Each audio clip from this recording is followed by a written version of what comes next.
All right, today, hopefully this will help out with a microwave that is not heating.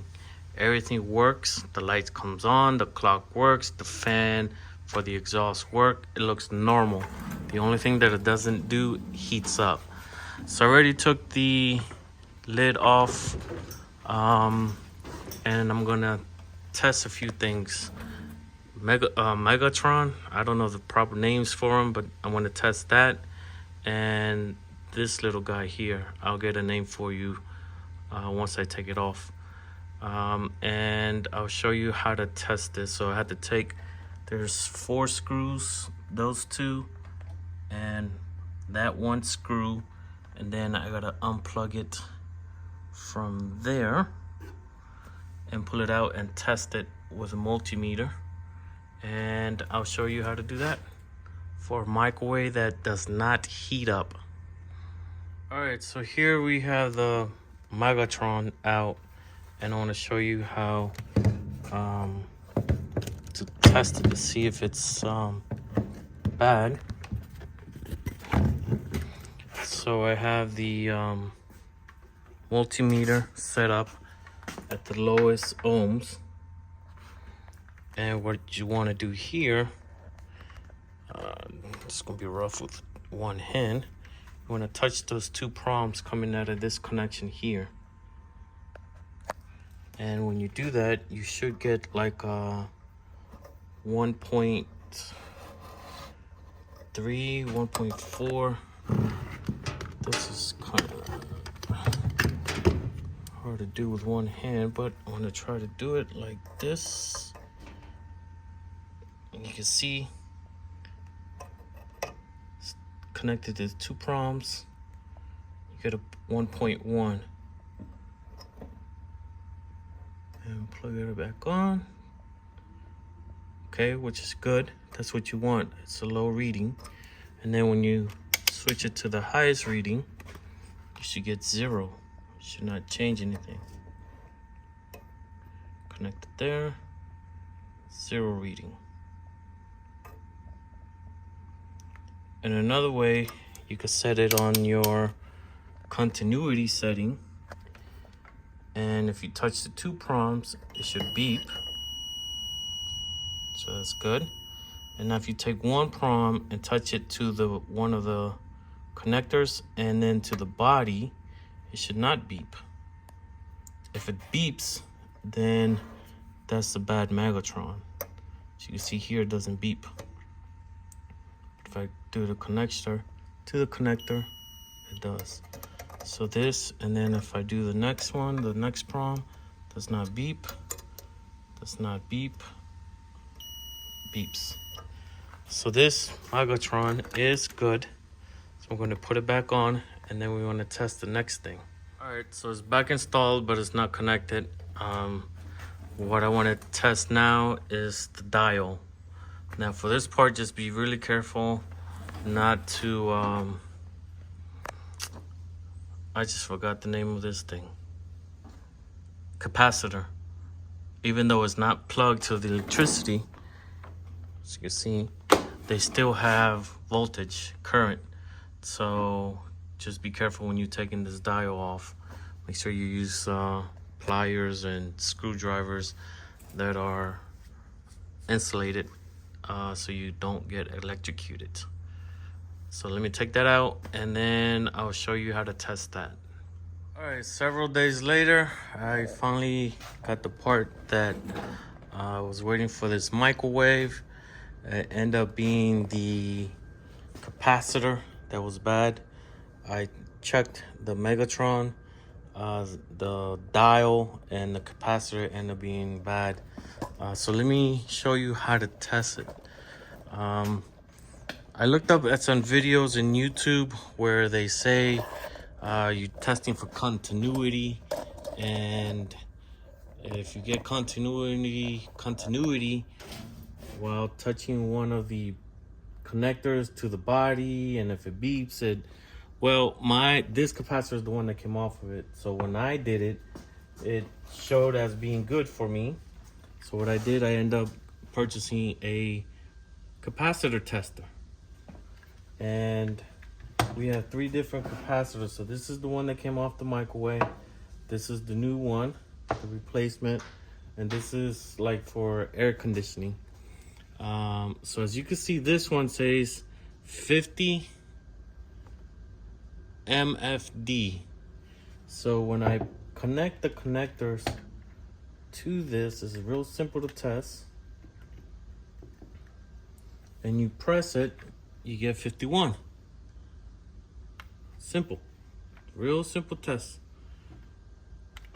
Okay. So that's that one. When the old capacitor, the one that came out of the microwave, this one says 90 UFs. And then you connect the connectors to that.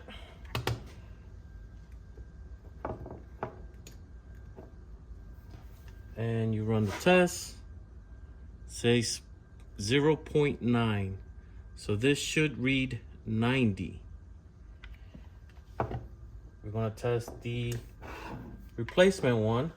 Also says 90. Focus. 90 UFs.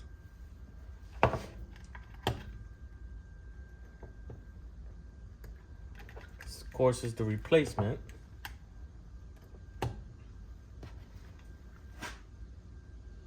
I get 88. So definitely the capacitor was bad. It should be reading what's on the capacitors. The test where you prone here and test continuity of the body. Like I said, when I ran it here, it passed. But as you can see, testers don't lie. So best thing to do is invest in a capacitor tester. This is for air conditioning units from the outside.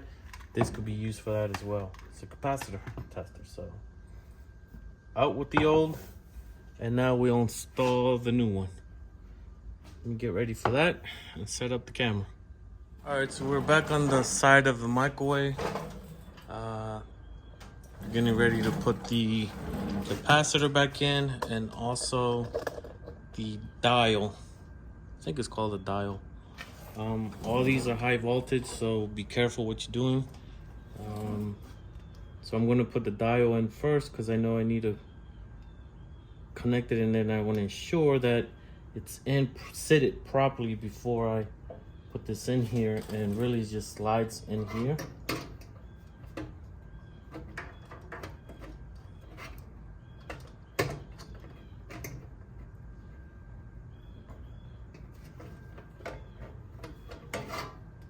Slides in there. Now, why is it like that? Because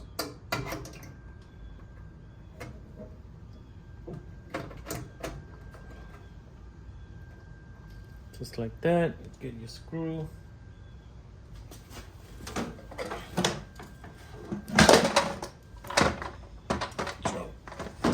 Drop everything. Make a whole lot of noise while you're on camera.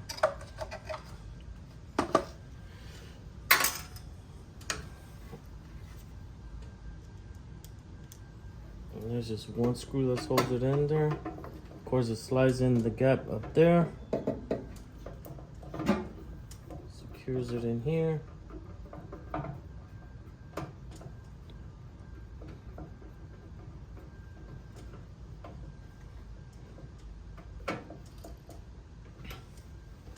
Then your dial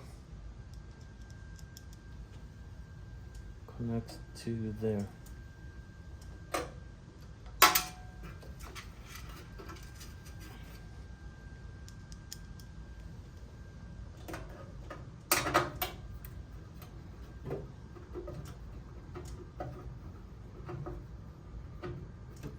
And when I took this apart, don't think that I know how this goes.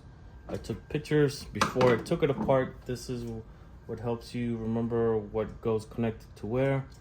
So this one goes into the other part of the capacitor, and then this one connects to the bottom portion of the capacitor, And yes, everything is unplugged for right now, but these do sometimes have voltage, so be careful with that. This one connects here on the magnetron, and that's it. Simple as that. Let me show you guys something else here. Hopefully this camera will focus for me. Let me bring the light up. So the problem with this microwave was that it was not heating up. Everything was working perfectly. The light will come on, the timer, the clock. It seemed like it was heating up, but it was not. These are your door switches here. That one and this one, and then you have another one here. So sometimes those switches go bad. So that's something to look into, but that may not, it might just prevent from turning on completely. But that's one of the things you may want to check if you ever have a microwave problem. Maybe it just doesn't do anything because it's sensing that the door has not closed. So as you can see, when I close the door and open it, it triggers those switches. Those switches all have little triggers in there.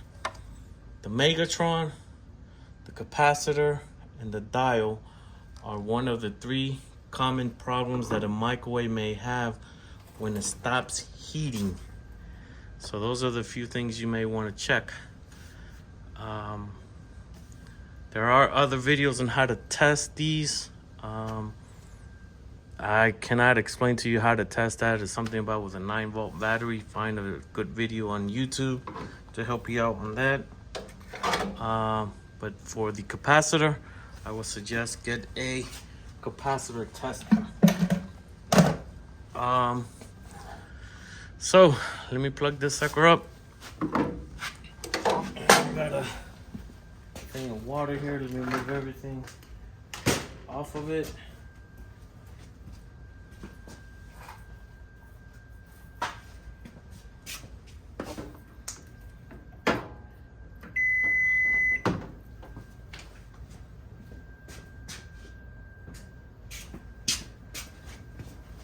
Turn this cord around.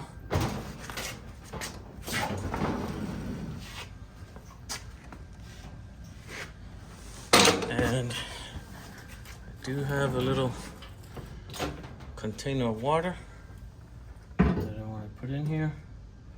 As you can see, it is cold. It's been sitting in my garage for several days now. So I'm gonna put it to cook time, or what it's supposed to do, stop, cancel. Say 2 minutes. Start. So this is what the microwave was doing. It's very quiet. Really the only noise you could hear is that one little fan. That was the only thing that was going on first. It was counting down.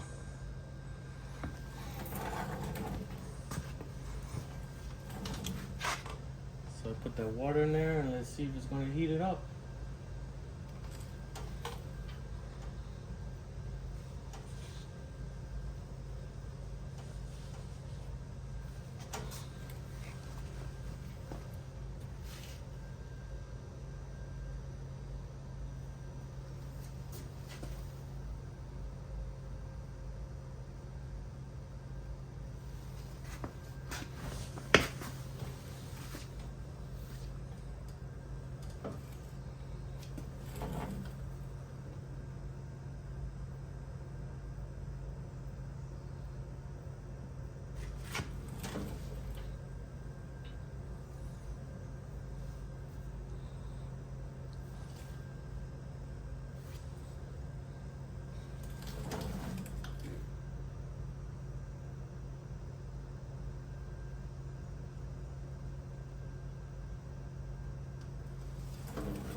Oh yeah. You can see it steaming now. You can see the steam coming out of there. So problem solved. So once again, exactly what you saw, my microwave was doing the same thing. It was turning on, it seemed like it was heating up, but it wasn't. So like I said, the 3 most common problems for a microwave going bad is your magnetron, capacitor, or your dial. I am not an electrician. I am just a do-it-yourselfer.